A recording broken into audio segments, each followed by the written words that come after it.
it has been more challenging for them to retain poll workers just because of how controversial the election process has gotten. And when you have all of these rapidly changing rules and discussion about how elections are run, it's discouraging poll workers from coming back or from staying involved, specifically in that state, but in others as well. Anecdotal research or anecdotal reports from election offices have also reported that the nature of the increase of threats to election workers and temporary election workers has also discouraged poll workers from coming back and supporting elections, just because it is so volatile. And I think people are rightfully afraid that if they come and they are a poll worker and something happens, that they could be, put on the national spotlight and vilified, like we have seen done so many times with the individuals at the forefront of our democracy. I'm Tyler McBrien, Managing Editor of Lawfare, and this is the Lawfare Podcast, October 25th, 2022. In 2 weeks, millions of Americans will head to the polls for the 2022 midterm election. During that time, an estimated 1 million poll workers will help administer the election and ensure the process runs safely and smoothly. Ahead of the midterms, I sat down with Rachel Orey, Associate Director of the Bipartisan Policy Center Elections Project, and Grace Gordon, a policy analyst on the project, to talk through their latest report, Fortifying Election Security Through Poll Worker Policy. We discussed how elections are fundamentally a human enterprise, why poll workers are so important, and how states can better safeguard against efforts to use poll workers to undermine election credibility. We also got into how to become a poll worker for any listener looking to fulfill a civic duty. It's the Lawfare Podcast, October 25th, why poll worker policies are crucial for functioning elections. So there's been a lot of focus in the media, especially on both election technology in terms of voting machines and methods of voting, mail-in versus in-person voting. But your new report focuses on the human side. As you write, elections are a human enterprise. They rely on individuals conducting their job with integrity to function. So I want to ask why you focused on the human side on election workers, why they're so important to elections. And Rachel, I'll start with you. So going into the 2020 election, the primary focus was on mail voting, as we're trying to run a record-breaking turnout election in the middle of a global pandemic. We were focused a lot on the actual infrastructure that went into running elections. But as we're heading into this midterm election this November, the nature of the risk to our election system is a little bit different. We are seeing more and more efforts by election denial organizations and individuals to recruit and train temporary election workers, typically referred to as poll workers, to subvert election operations to fuel this kind of lie that the 2020 election was illegitimate. Great. And I want to, dig into some of those threats and some of the safeguards as well. But first I wanted to take it, just to get the nuts and bolts down. Let's say I wanted to be a poll worker. What method or how would I go about doing that? Grace, we can go to you for this one. Sure. So to be a poll worker, it really varies state by state. But the terminology for poll workers or individuals who are working at the polls, some states call them temporary election workers, election judges, precinct officials. But these are the individuals who are setting up polling places, checking in voters at the polls, assisting anyone in the voting process, and supporting in the counting of ballots. So if you want to do this, you typically need to get in touch with your local election official. These roles play a fundamental role in elections, and we see them at the local level working sort of on the ground. So these are the people interacting directly with voters, and there's always a need for these individuals. I think that we've seen poll worker shortages, not just in the 2020 election because of the COVID-19 pandemic, but over time we've seen election offices having difficulty recruiting these workers. But if you were to be a poll worker, Tyler, we want you to get in touch with your local election official. And what's the scale we're talking about here? Say I successfully joined the ranks of the poll workers across the country. How many fellow poll workers are there?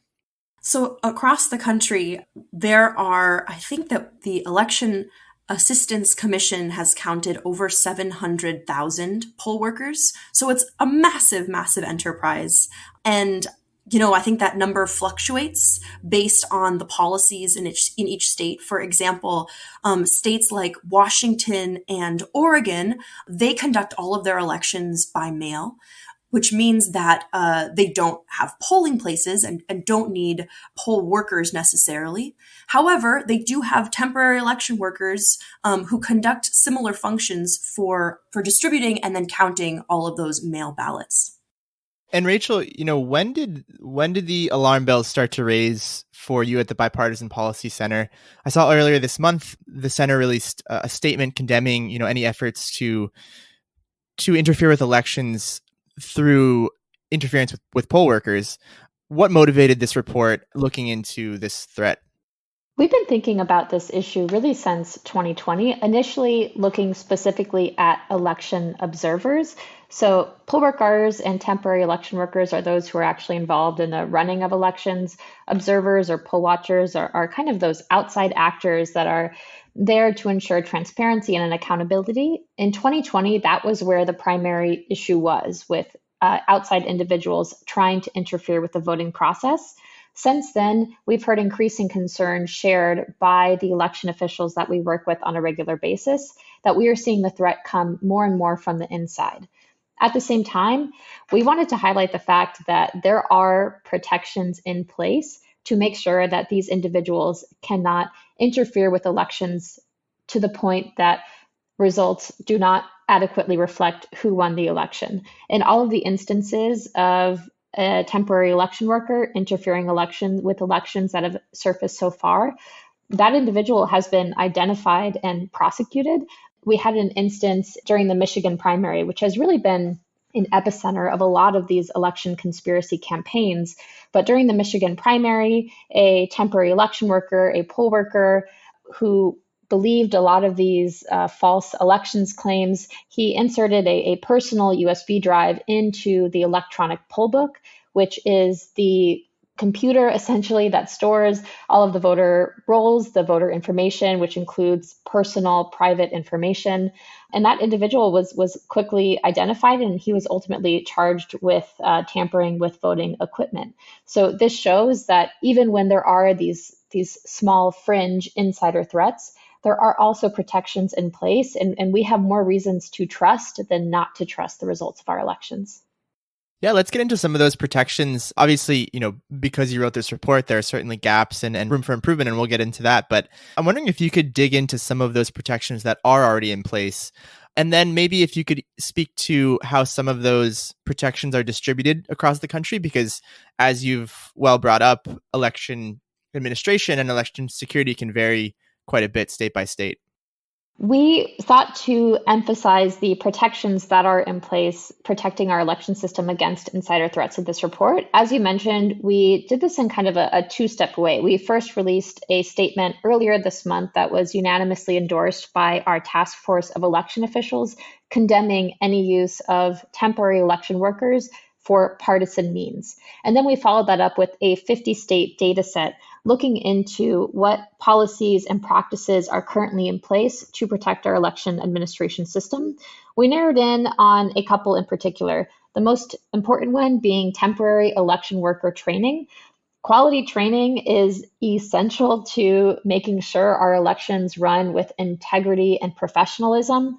Only a few states have no mandated training requirements, but even those states offer training modules, and most localities go above and beyond minimum requirements. So at a national level, we do pretty good when it comes to election worker training. Of course, there are ways we can improve there. Most importantly, election offices need more resources to be able to run training as best as they could. Sometimes when training falls to local election offices alone, they end up having to sacrifice the number of hours or quality of information covered because they simply don't have the resources to compensate local election workers for the time that they have to spend in training. Another important protection is codes of conduct and oaths of office. Many states require temporary election workers to take an oath before beginning their duties. We found this to be a really foundational element of holding public employees accountable to upholding the word of the law and the integrity behind our election administration system. One other thing is partisan parity. So this is just a fancy word for saying that we need to have balance in the partisan breakdown of our temporary election workers. This is easier said than done, as the American public tends to isolate itself in geographic areas by partisan breakdown, so that there are some jurisdictions that are quite heavily Democrat, some quite heavily Republican, but the vast majority of states strive to have balance in the number of Democratic and Republican poll workers. And then the final important piece of this is how temporary election workers who are not fulfilling their duties, who are violating their oaths of office, how they are removed from office. In this area in particular, I think that we need additional clarification on at the state level, because right now it is quite vague, and typically it devolves down to the local level to set rules for how temporary election workers are removed.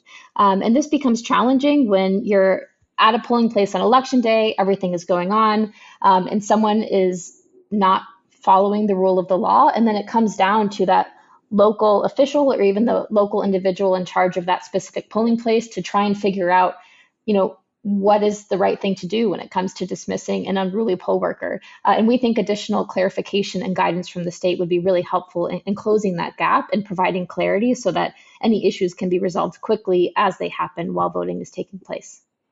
Yeah, and I think one thing your report does well is to point out that, this isn't to raise doubt or call into question the security of our elections, just to point out that there's, like I said, room for improvement.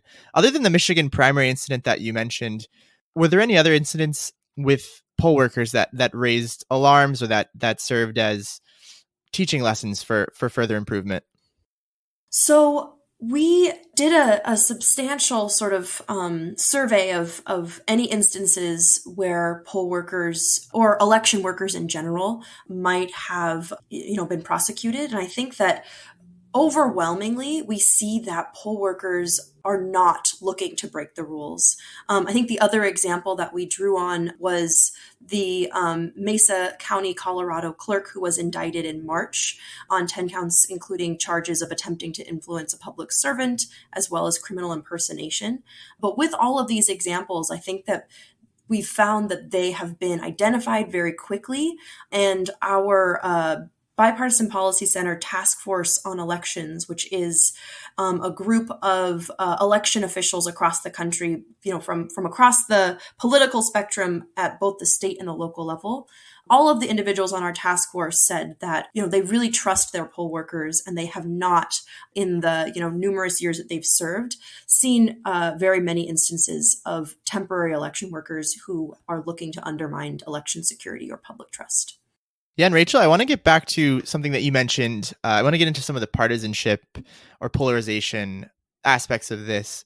You mentioned that some states or many states require partisan parity among election workers. Why is this important, or why is this, a good protection to have for election tampering? Especially given, as you mentioned, the often geographically isolated nature of the parties today. Yeah, so 47 states we found strive for partisan parity when hiring election workers. That means that whenever possible, election officials should prioritize having that even balance in the partisan breakdown of their election workers. And bipartisan involvement is critical in making sure that regardless of whichever party is in power, whichever party is trying to get something out of a specific election, that there are checks and balances in place. Right now, the kind of political makeup of the election conspiracy theories is one way, but in 100 years, it could be something different. So we consider this to just be a foundational element of a good election administration system in any kind of party-based democracy.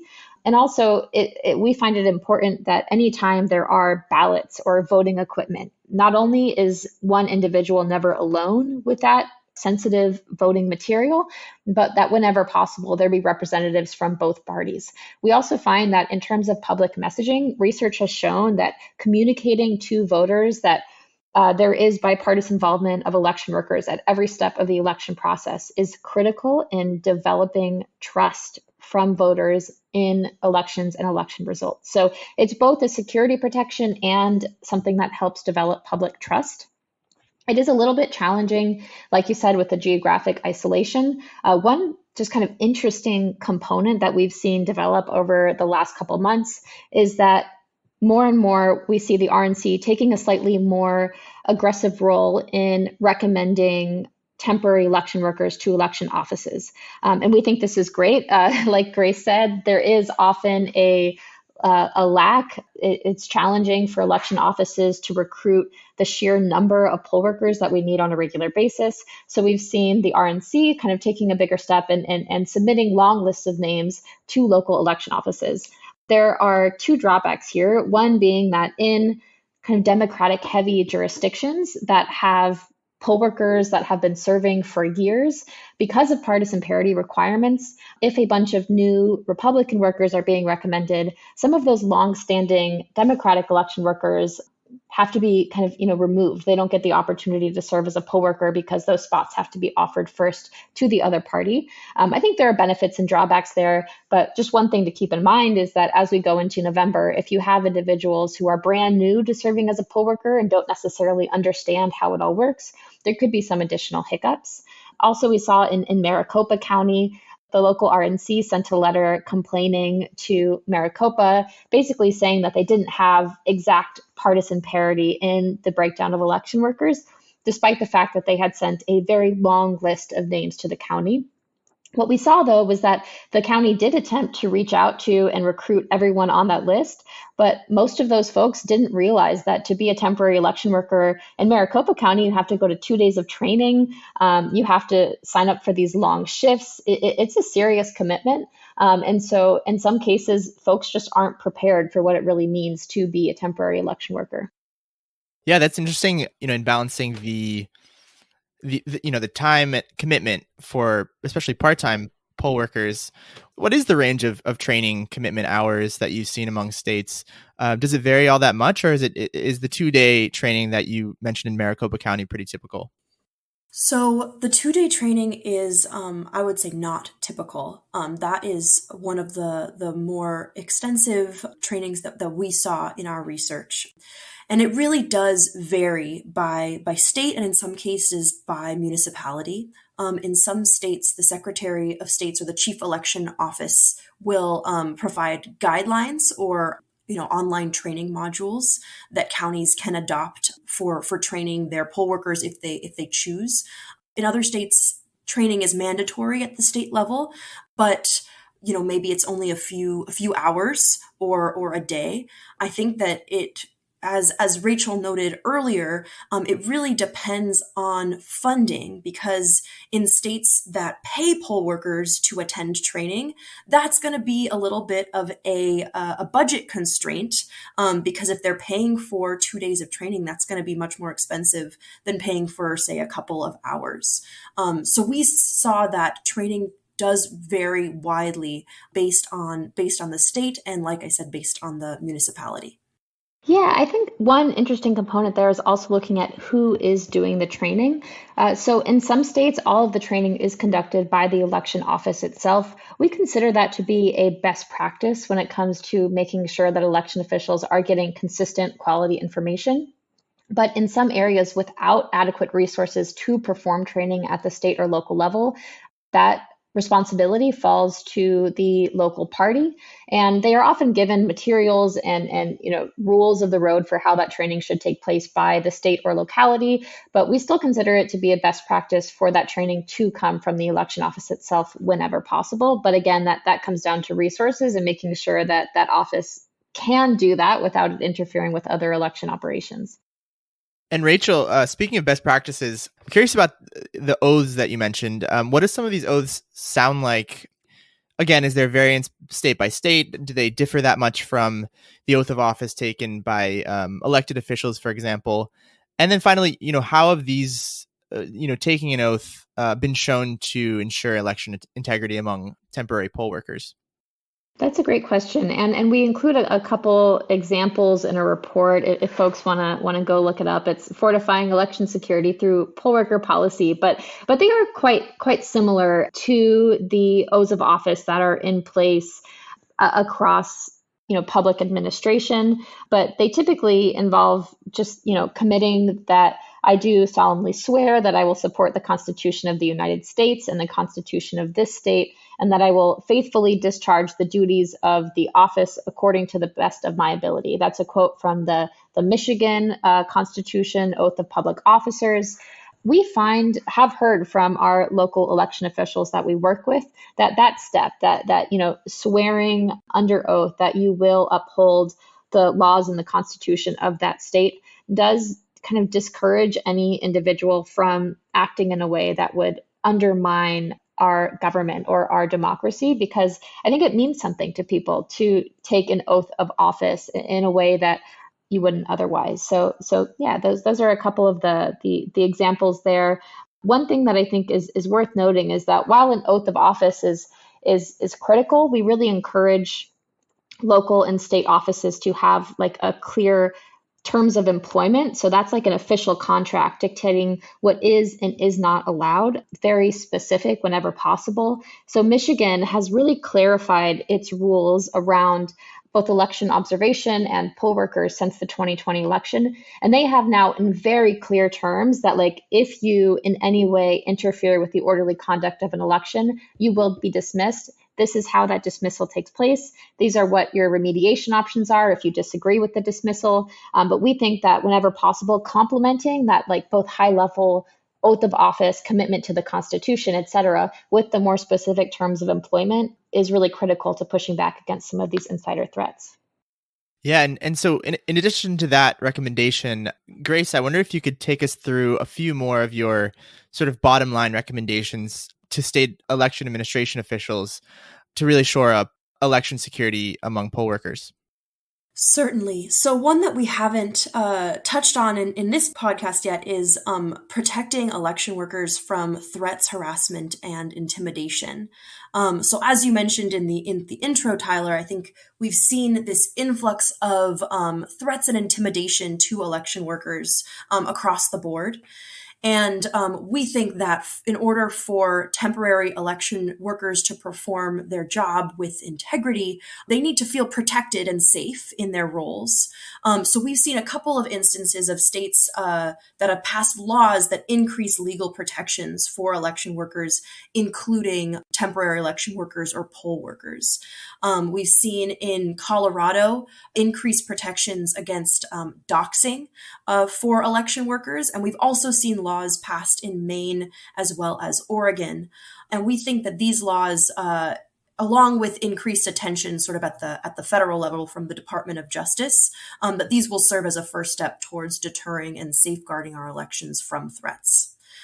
Some of the other recommendations that we make are to ensure that there, as Rachel said, that there are clear sort of processes for the removal of poll workers. In some states, it's very, very difficult to remove a poll worker who is either acting out or not fulfilling their duties. So we are recommending that states really, really clarify and make it possible to remove these workers if it's necessary. And then I think that we, in addition to sort of partisan parity requirements, we want to encourage states to, incentivize election workers who have done it before to have that sort of institutional knowledge. We've heard from some states that up to 70% of their election workers come back or return year after year to be poll workers or temporary election workers, and we think that it makes sense to have a balance of experience as well as a balance of partisanship. Now, Rachel, as Grace just mentioned, we have these well-researched recommendations, and we have some model states. What roadblocks are we facing to implement these best practices and these recommendations across the country? And sort of as a quick follow-up to that question, is this a partisan issue? As you mentioned, there's seem to be issues, typical to one party, but as you mentioned, in 100 years it could flip. So what are the roadblocks here, and are some of those partisan or not? Fear with how we are currently talking about insider threats is that it is making it a partisan issue when it absolutely should not be. We intentionally framed this report as about security because at the end of the day, that is what it is. Insider threats are a threat to the security of our election administration system. And if, Republicans want a more secure election system with integrity, they should be vigilant about implementing best practices and policy to prevent against insider threats. So we are working kind of actively to foster those bipartisan conversations. But I do fear a little bit that given the kind of divisive nature of media and how we talk about elections issues, that it's going to be more challenging to find that middle ground moving forward. Some of the roadblocks, one interesting example that was just coming to mind as Grace was talking about the difficulty in some places of removing poll workers.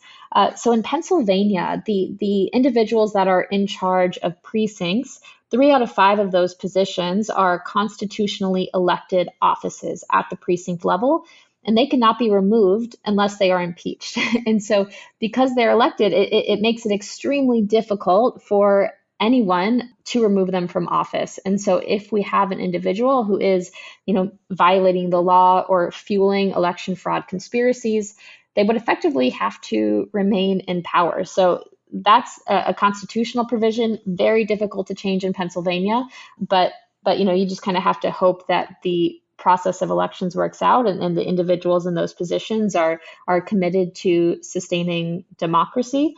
I think another challenging component is there's been a lot of coverage about Nevada recently, which has had extreme turnover in its election workers and is kind of the new epicenter of a lot of election conspiracies. One county, Nye County, is even trying to hand count all of its elections, which is that's a whole nother issue, but basically sowing chaos in the election administration system.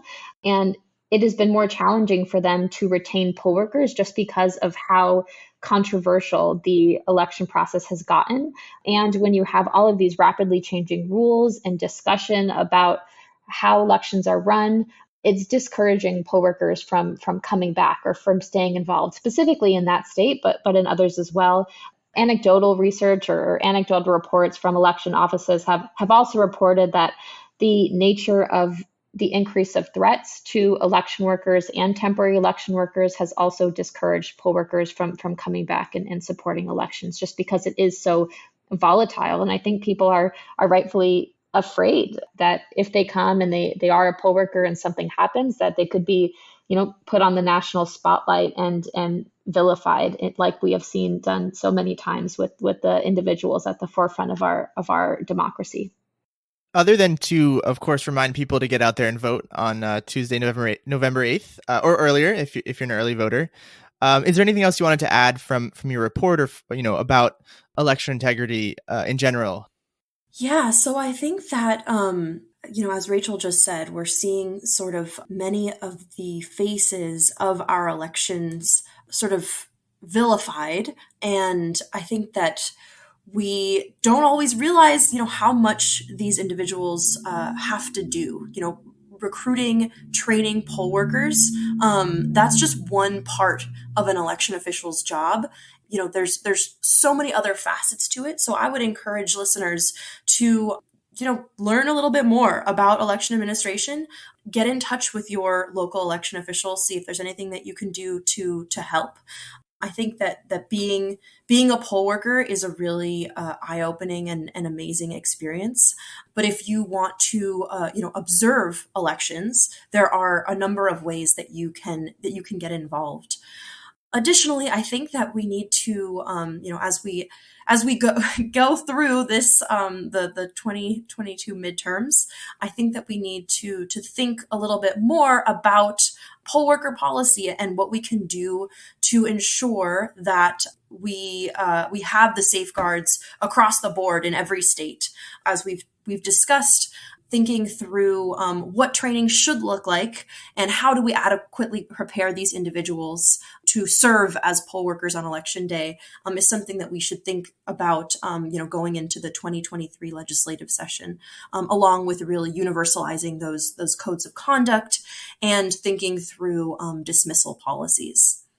Thanks, Grace. And I'll also jump in there that I think, anyone listening to this podcast probably has a pretty high level of political awareness, but I just caution that those couple days and weeks after the midterm election are probably going to be a little bit contentious. I think we're going to have issues with the certification of the vote. I think in any kind of high profile, very tight race in which the margin is below 2%, we're going to have those results be contested. And that's going to play in the national spotlight. And I would just caution folks to wait it out and trust the process and know that once everything works itself out, we will have the individuals who won those elections put in power, rightfully so.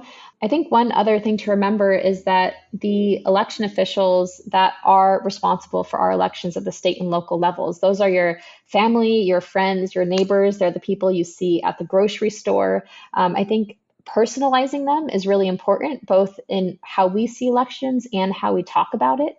And so when it does get contentious, that we're able to come back to those individuals as the trusted sources of election information.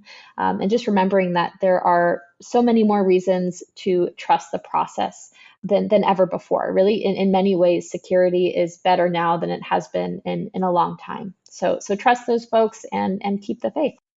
Well, there you go. Get to know your friendly neighborhood poll worker. Grace and Rachel, thank you so much for joining me today. Thank you for having us, Tyler. Thank you. The Lawfare podcast is produced in cooperation with Brookings Institution. You can get ad-free versions of this and other Lawfare podcasts by becoming a Lawfare material supporter at patreon.com/Lawfare. You'll also get access to special events and other content available only to our supporters. Please rate and review us wherever you get your podcasts. Look out for other podcasts, including Rational Security, Chatter, and our latest Lawfare Presents podcast series on the government's response to January 6th, The Aftermath. Check out our written work at lawfareblog.com, and while you're at it, grab some Lawfare swag at thelawfarestore.com. The podcast is edited by Jen Patya-Howell, and your audio engineer this episode was Kara Schillen of Goat Rodeo. Our music is performed by Sophia Yan. As always, thanks for listening.